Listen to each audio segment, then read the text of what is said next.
시간들이 되어질 수 있도록 또 인도해 주시기를 원합니다. 이 시간을 성령님께 온전히 의탁하여 드려올 때 존귀하신 우리 예수 그리스도의 이름으로 기도드립니다. 아멘. 네, 말씀 듣도록 하겠습니다.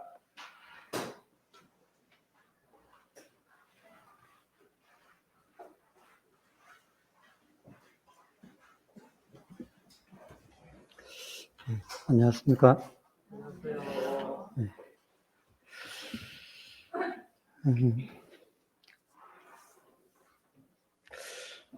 참 1년이 상당히 빠르다고 이렇게 생각이 들어지는데 어떻습니까?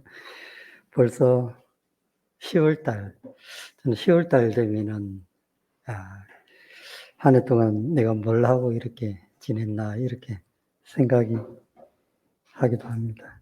어쨌든 코로나 때문에 여러모로 많이 힘들고 그럴 것 같는데 개인적인 민생이나 또한 방역 또 건강에 대해서 잘 주시면 좋겠습니다. 오늘 제가 영상을 하나 가져왔는데요. 한번 보도록 하겠습니다. 이것은 네덜란드에서 이제 농장에서 있었던 일입니다. 네덜란드 한 농장에서 수탉과 염소가 힘을 합쳐 위기에 빠진 암탉을 구해내는 모습이 화제입니다. 오클릿 세 번째 검색어는 암탉 구할 친구들입니다. 한적한 농장에 암탉이 쉬고 있는데 갑자기 매 한 마리가 달려와 공격을 시작합니다. 옆에 있던 수탉이 달려들어 부리로 쪼아보지만 매는 공격을 멈추지 않습니다. 그런데 그때 멀리서 염소 한 마리가 쏜살같이 달려옵니다. 친구들이 위급하다는 걸 알고지 머리로 매를 들이받기 시작했습니다. 염소의 용기에 주춤한 매는 결국 공격을 멈추고 빈손으로 자리를 떴습니다. 암탉을 위한 사투는 17초간 이어졌는데요. 암탉은 가벼운 상처는 있긴 했지만 생명에는 지장이 없었습니다. 동물의 우정이 돋보이는 이 영상은 SNS에서 큰 화제를 모았는데요. 농장주인 베이지 씨는 이전에도 동물들이 위기의 순간에 서로 돕는 모습을 종종 목격했다고 말했습니다. 우리 분들은 종을 뛰어넘은 우정 감동입니다. 의리 섞인 동물들이네요. 내 친구들아 보고 있니? 라는 답을 보였습니다.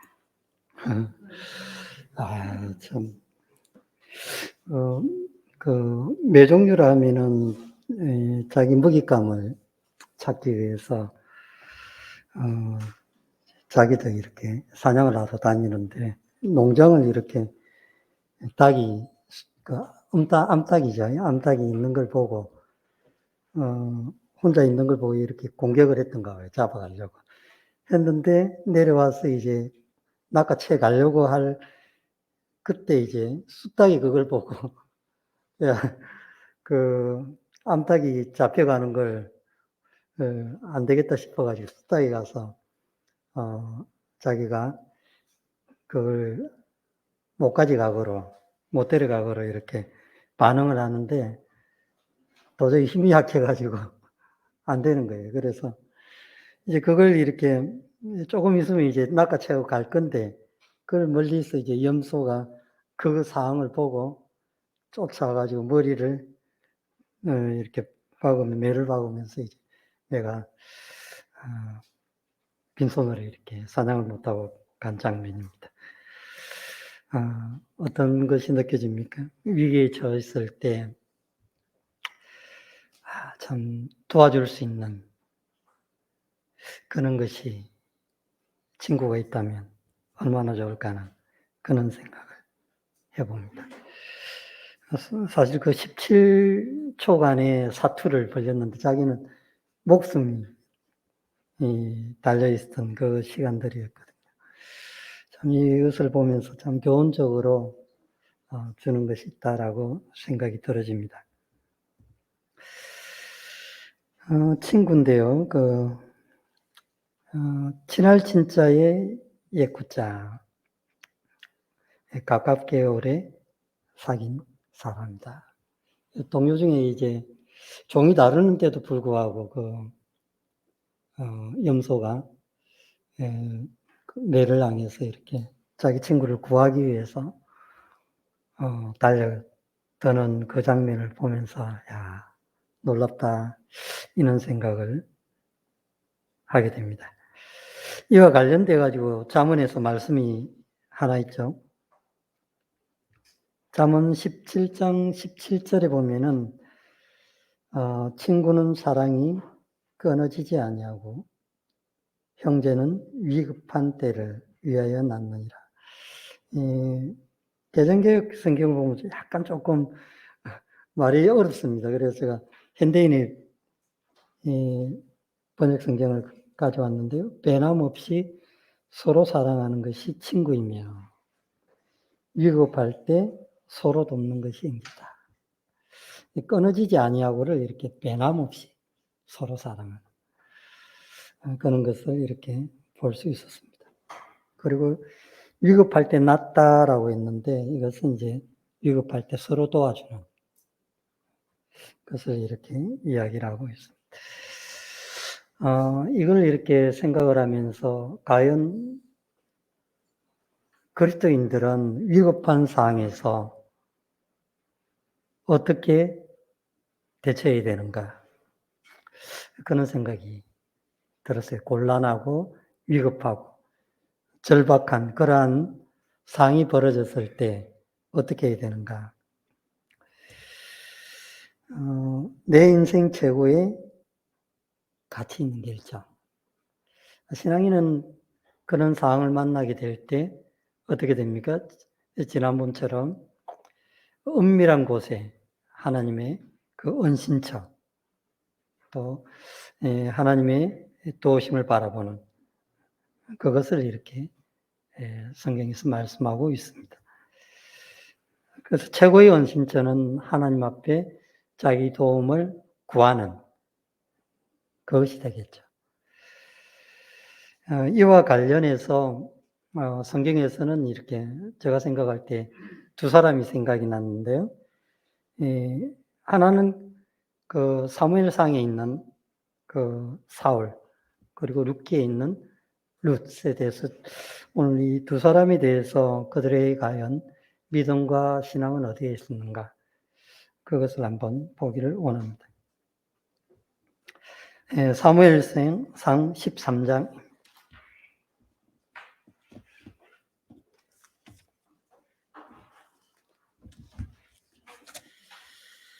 우리가 이 말씀을 잘 알고 있죠.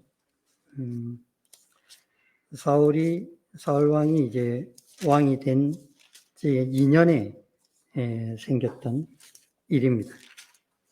13장에서 보면은 사무엘 기다리지 못하고 자기가 그 위의 상황을 보고 번제를 드리는 그러한 일이 벌어졌는데요. 오늘 그 내용입니다. 먼저 6절 말씀을 한번 보겠습니다.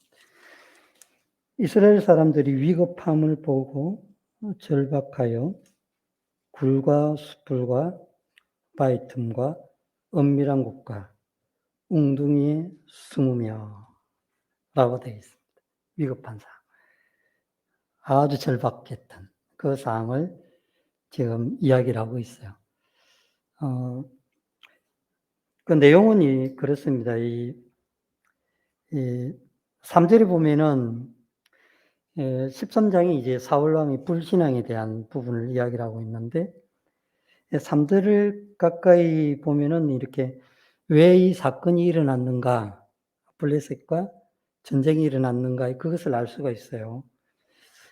요나단이 게바에 있는 블레셋 사람의 수비대를 침해라고 되어 있죠.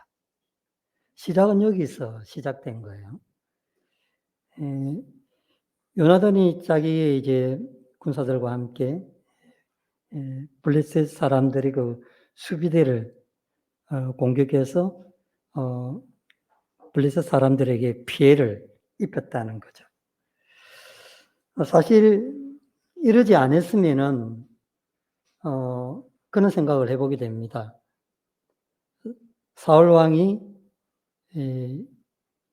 이런 배경을 가지고 있었을까? 그런 생각을 해보게 돼요.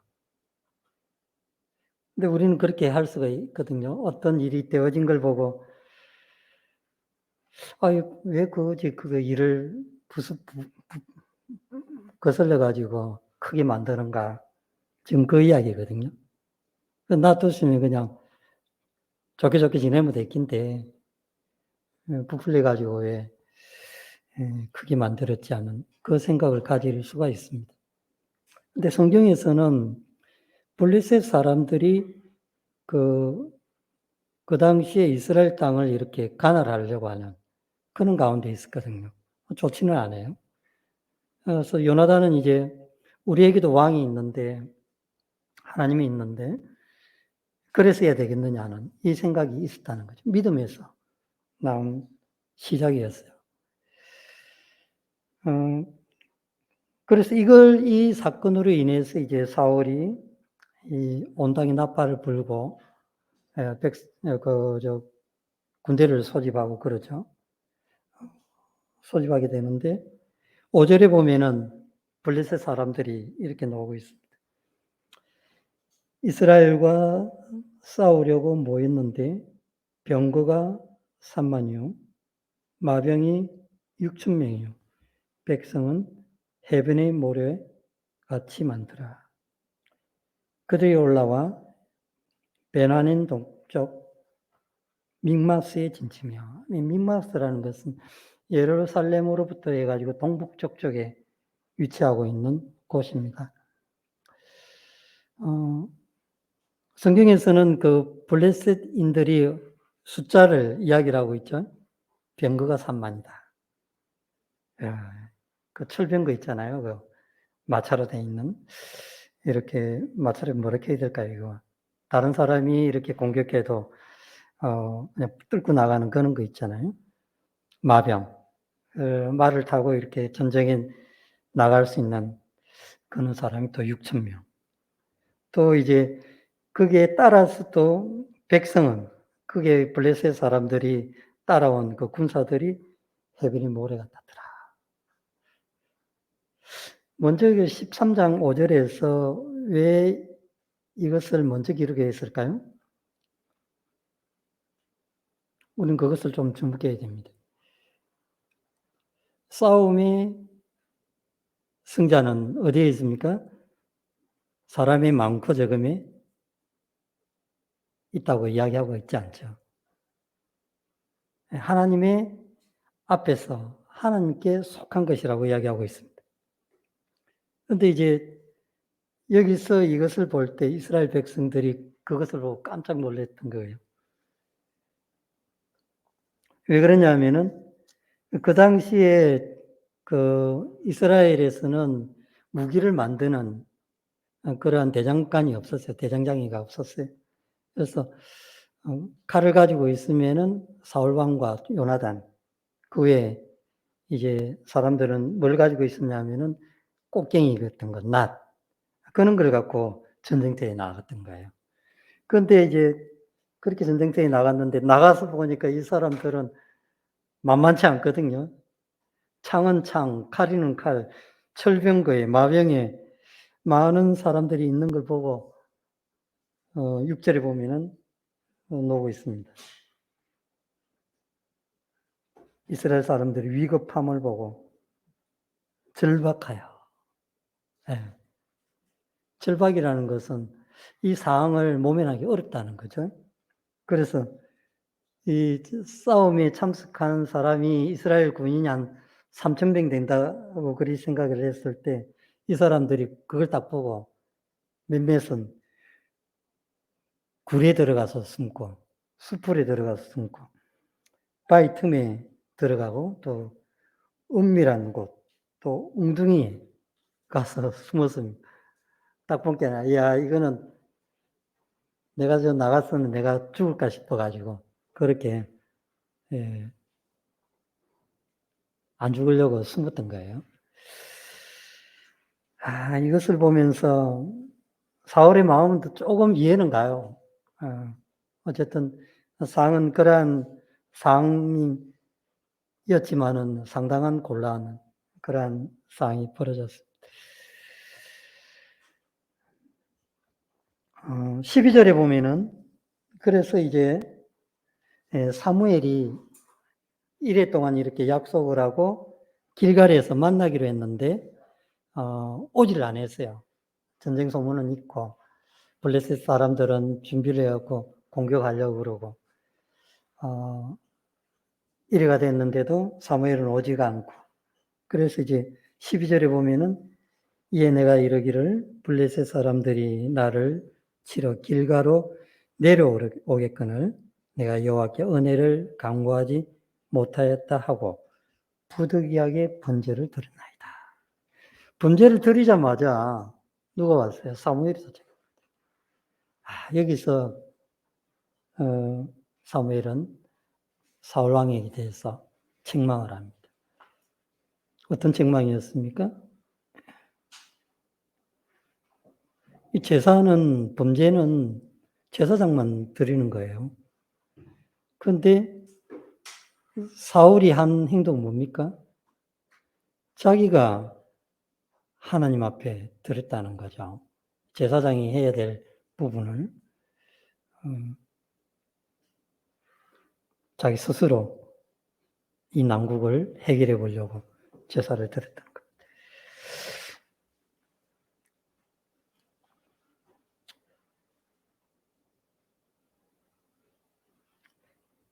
여기서 보면은 좀 사무엘이 기다려 달라 했을 때 조금 더 기다렸다면은 사울은 어떠한 모습으로 하나님 앞에 섰을까 그런 생각을 해보게 됩니다. 아쉽게도 여기서 이야기한 것처럼 부득이하여 부득이하더라도 선을 넘었다는 거죠. 하나님께서는 결코 좋아하지 않는다는 겁니다. 자기 표현에는 안 오니까 내가 하나님 앞에 제사를 드렸다는 그건데요. 그 표현을 부득이하게 번제를 드렸다 이렇게 이야기합니다. 그런데 이것을 하나님께서 기뻐하실까? 그건 아니거든요. 사무엘의 답변이 있는데 13절에 보면은 사무엘이 사울에게 이르되 왕이 망령되이 행하였도다. 왕의 하나님 여호와께서 왕에게 내리신 명령을 지키지 아니하였도다. 그리하였더라면 여호와께서 이스라엘 위에 왕의 나라를 영원히 세우셨거늘. 조금만 더 참고 기다렸다면 어떤 상황이 벌어졌겠어요? 판도가 틀려졌을 거예요. 그 사울과 다윗의 틀린 점이 뭔지 아십니까? 여기 있었어요. 하나님 앞에 그 사람들을, 방백들을 또 블레스 백성들을 봤을 때 자기는 사람들을 보고 놀랬던 거거든요. 다윗은 어땠습니까? 골리앗을 만났을 때 어땠습니까?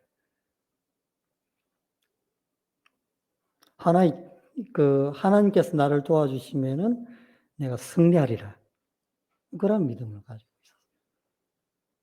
다윗과 사울이 특이한 점은 뭐죠? 바로 거기서 있는 거예요. 하나님 앞에 신뢰하는가, 하나님을 신뢰하지 않는가.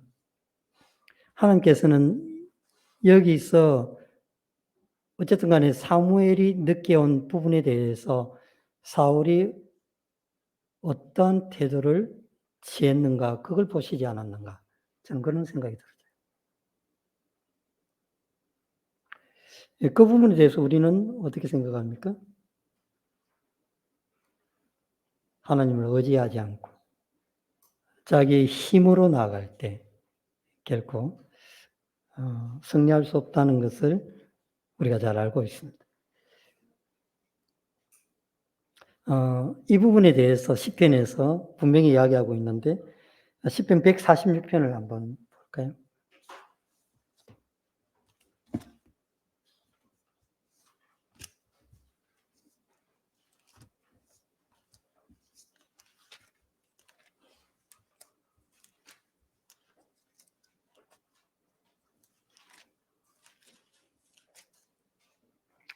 어, 3절과 5절 말씀인데요. 3절 한번 보겠습니다.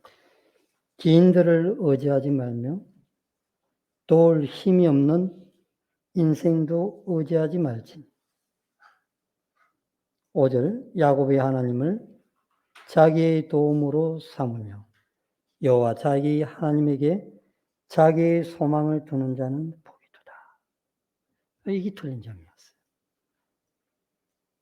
어떤 위급한 환경 가운데 그 상황을 바라봤을 때 사람을 볼 것인가?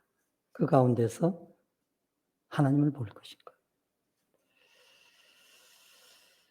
하물며 아까 그 암탉이 매한 때 이렇게 쫓겼을 때 그 미물인 그 수탉도 자기 새끼 자기 암탉이 곤란에 처한 걸 보고 가서 도와주려 하잖아요. 그럼 하나님은 우리가 그런 가운데 빠졌을 때 그대로 내버려 두실까요? 그러지 않다는 거예요. 하나님께서 다 보고 계시고 길을 열어주신다는 겁니다. 참 제가 룻기서를 정말 좋아해요. 읽을 때마다 참 축복이 되고 그랬는데 오늘 한 몇 군데만 보도록 하겠습니다. 룻기서 1장.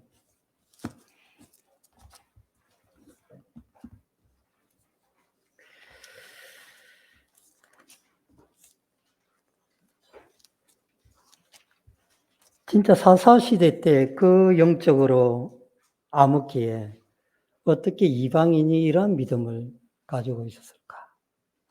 그것도 이 모압 족속으로 나오겠죠? 이것이 모압 여인입니다.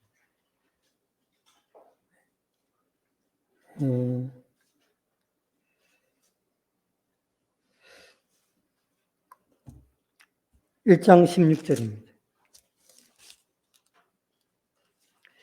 룻이 이르되 내게 어머니를 떠나며 어머니를 따르지 말고 돌아가라 강건하지 마옵소서. 어머니께서 가시는 곳에 나도 가고 어머니께서 머무시는 곳에서 나도 머물겠나이다. 어머니의 백성이 나의 백성이 되고 어머니의 하나님이 나의 하나님이 되시리니. 어떻습니까?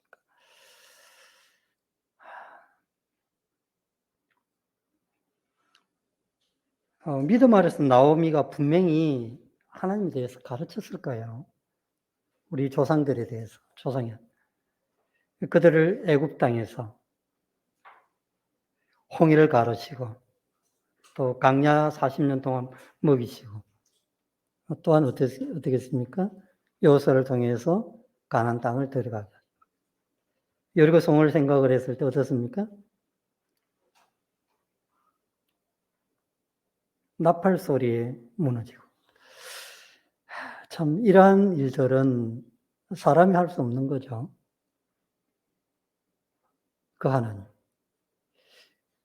그것을 이렇게 들었을 때 룻은 어머니의 백성이 나의 백성이 되고 어떻습니까? 이런 고백을 할 수 있겠습니까? 사실 그 엘리멜렉과 그 나오미, 아내 나오미 또 두 아들 말론과 기론이 자기 고향을 떠나 예루살렘을 떠나 이제 모압으로 가게 되죠. 그 가는 자체가 어떻게 보면은 자기는 이 땅에 있다 보니까 참 힘들어. 물론 이제 자신들의 지약으로 말미암아 우리가 사사기를 배워서 알지만은 자신들이 그러한 하나님 앞에 불신앙으로 말미암아 공고가 있었던 거거든요. 그래서 이 땅을 좀 떠나서 좀 없는 그런 곳에 가서 좀 살아보겠다고 나선 거예요. 1절이 그리 나오죠. 사사들이 치리한 때 그 땅에 풍년이더니라.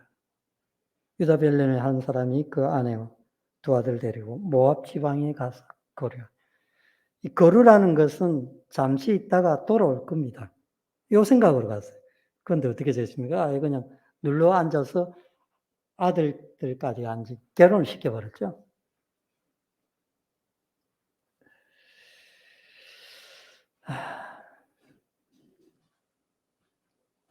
어쨌든 나오미가 이렇게 그 예루살렘에 하나님께서 축복했다는 그 소식을 듣고 이끌어올 때 누가 있었냐 하면은 자기 남편도 죽고 두 아들도 죽고 두 며느리 오르와와 눈만 이렇게 살았었죠. 오르와는 도중에 이제 자기 백성으로 갔고 룻은 조금 전에 이 고백한 것처럼 어머니의 백성이 나의 백성 되고 참 모함 여인으로서 이방 땅에 예루살렘에 가는 것 자체가 이방 땅 아닙니까? 자기로 생각하면은 그 이방 땅에서 또 가부죠. 산다는 것은 상당히 힘든 겁니다. 한 번 또 결혼을 해서 남편이 세상을 떠났고 또 나이 드신 어머니를 봉양을 해야 되는 그런 가운데 있었는데 참 루스 이러한 마음을 통해서 하나님께서는 축복하고 있지 않냐 그런 생각이 들어져요. 어떻습니까? 루스의 믿음과 신앙이 자기 백성도 아닌 그 모국 땅에서 이런 고백을 할 수 있을까? 이런 생각이 확 들어오면서 그러면 하나님은 어떠한 방법으로 루스에게 축복을 해주셨는가? 그게 보이더라고요. 2장에는 그게 나타나 있습니다. 다른 보지는 않겠고요. 2장 8절 한번 볼까요? 이제 먹고 살기 위해서 양식을 구하기 위해서 이제 이삭을 주우러 간 장면입니다. 2장 8절 보아스가 룻에게 이르되 내 딸아 들으라 이삭을 주우러 다른 밭으로 가지 말며 여기서 떠나지 말고 나의 소녀들과 함께 있어. 얼마나 축복입니까? 양식을 구하기 위해서 자기는 이제 홀로머니를 모셔야 했고 또한 자기가 일을 해서 먹이 살려야 됩니다. 하루하루 일을 해서 먹이 살려야 됩니다. 근데 이제 우연찮게도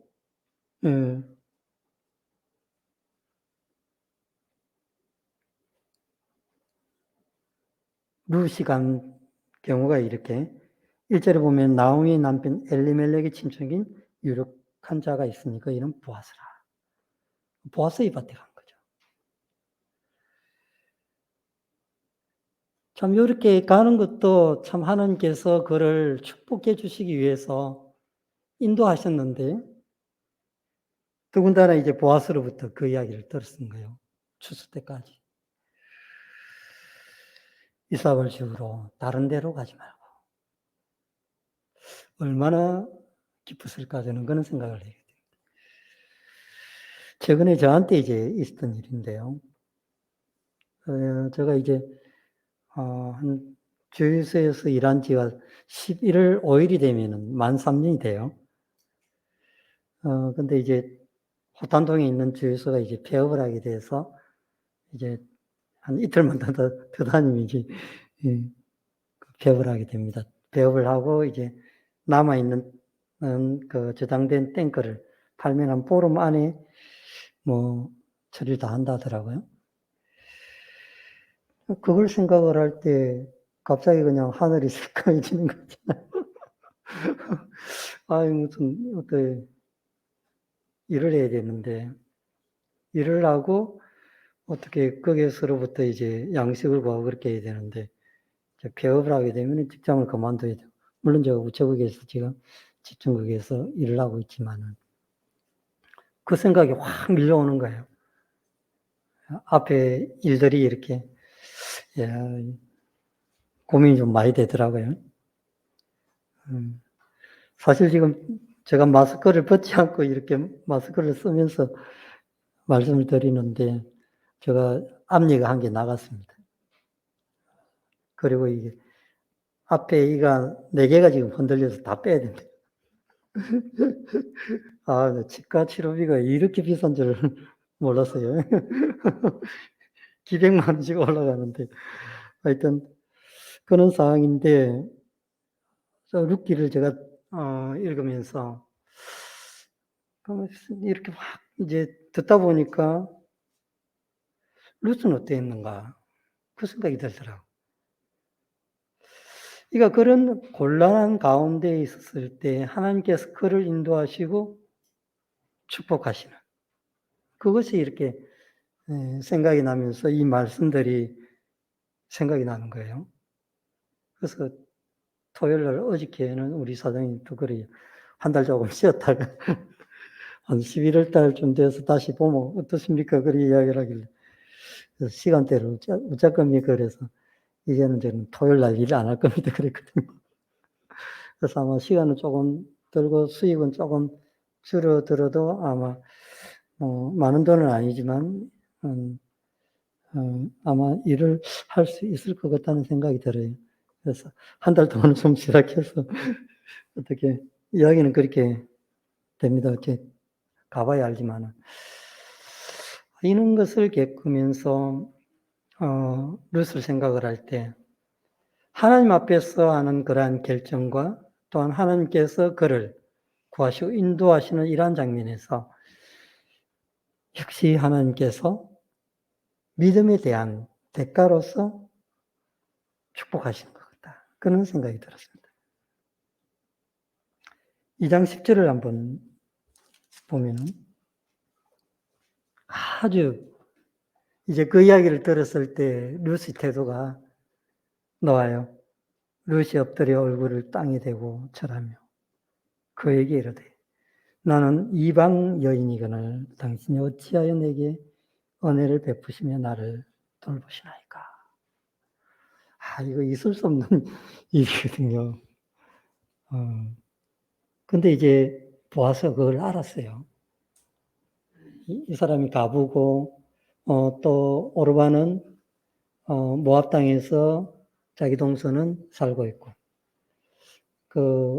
나오미 그 어머니를 봉양하기 위해서 자기가 알지 못하는 하나님 안에서 그 믿음을 가지고 예루살렘에 온 것을 알고 있었습니다. 참 하나님께서는 이러한 부분을 통해서 그에게 역사하시고 축복하신다. 그런 생각이 들어져요. 하나님 앞에서 결정할 때. 어떻습니까? 우리의 신앙은 과연 말로만 그렇게 되는 걸까요?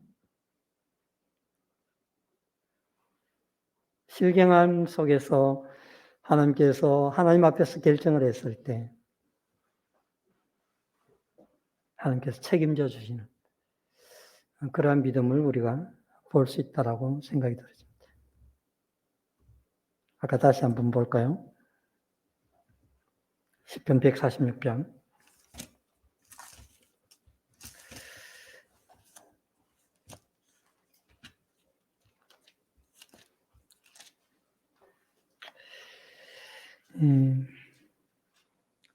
사실 여기 있는 이 시편 기자도 그런 경험을 했다고 저는 생각이 들어져요. 그런 고백을 하지 않았으면은 이런 답을 할 수 없거든요. 5절에 보면 야곱의 하나님으로 자기 도움을 삼으며 여호와 자기 하나님에게 자기의 소망을 두는 자. 혹시 나의 소망이 재물에 있습니까? 아니면은 나의 힘에 있습니까? 사울처럼 자신의 힘으로 어떤 것을 해결하려고 합니까? 하나님에게 자기의 소망을 두는 자. 하나님께서는 그것을 보시고 자기 자녀를 사랑하신다는 겁니다. 그래서 6절에 보면은 여호와는 천지와 바다와 그 중에 만물을 지으시며 영원히 진실하심을 지키시며 자기 백성을 이제 만물과 이렇게 비교하고 있어요. 천지를 지으신.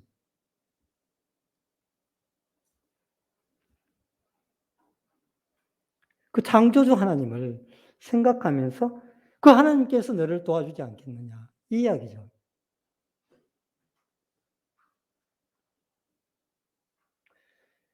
칠절에 억눌린 사람을 위해 정의로 심판하시며 주권자들에게 먹을 것을 주시는 이시로다. 여호와께서는 갇힌 자들에게 자유를 주십니다. 더 재밌습니다. 9절 한번 볼까요? 여호와께서 나그네들을 보호하시며 고아와 가부를 붙드시고 악인들의 길은 굳게 하시도다. 이 나그네 돼 있죠. 또 하나는 고아, 가부. 야, 참. 자기 남편을 잃고 또 자기 자녀도 없고 자기 홀 어머니만 있고 참 소망이 없습니다. 그런 가운데서 하나님께서는 그들을 지키시고 먹이시고 입혀주신다는 그런 말씀이죠. 마지막으로 10절에 시온아 여호와는 영원히 다스리시고 내 하나님은 대대로 통치하시리로다. 할렐루야. 그 하나님이 계시다는 겁니다. 참 야곱이 하나님으로 자기 도움을 삼고 여호와 자기 하나님에게 자기 소망을 두는 자. 우리가 그러한 믿음과 태도로 하나님 앞에 신앙을 보인다면 하나님께서는 결코 그를 어려운 가운데 두시지 않고 축복 가운데 두시리라 여깁니다. 감사합니다. 오늘 교제는 제가 여기까지 하겠습니다.